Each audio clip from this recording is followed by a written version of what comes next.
Hello दोस्तों, ये है सैमसंग का A22 5G।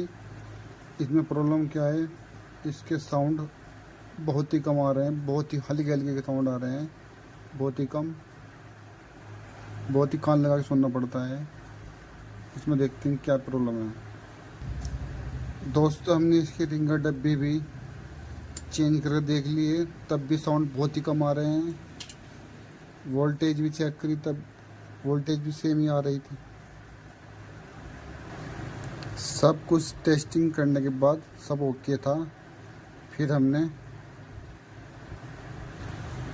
सीसी पत्ता चेंज कर दिया और इसके साउंड ओके हो गए, आप सुन सकते हैं।